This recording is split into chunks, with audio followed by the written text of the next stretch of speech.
Early voting opens in St. Louis mayor's primary race in just 6 days, and our political editor, Mark Maxwell, is sitting down with each candidate running for the city's top job. Tonight, he pressed candidate Cara Spencer to explain one of her recent statements at a community event criticizing the lack of safety inside of the city's jail facilities. We closed the workhouse, right? And guess what? The deaths in our CJC have spiked ever since. You supported closing the workhouse.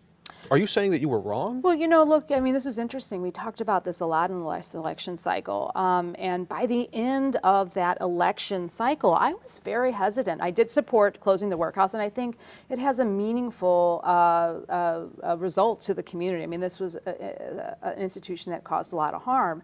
But at the end of the day, we were clearly not prepared to have the CJC be the only incarceration facility in the city of St. Louis. The locks didn't work. It's not big enough. It does not have any access to the outside. There were a whole host of issues that became very, very apparent. Would you right build off a the new bat. jail?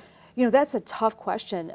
The workhouse itself, which was in fairly decent working order not too long ago, has seen— You called it a symbol of oppression.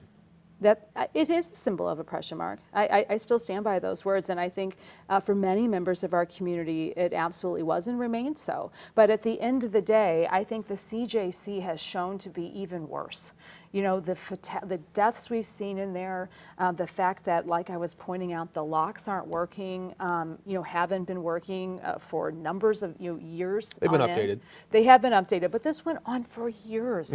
The solution has been worse than the problem. Are you confident that it was the right decision to close the workhouse? It was absolutely the right decision to close the workhouse, and the problems in our detention facilities system predates my administration, and we are taking every step necessary and every step possible to make sure that the detainees that we are responsible for caring for are safe while they're in our care. All 4 candidates are scheduled to attend a forum tomorrow night at Harris-Stowe State University at 6 o'clock. Mayor Jones sits down with Mark one-on-one next week.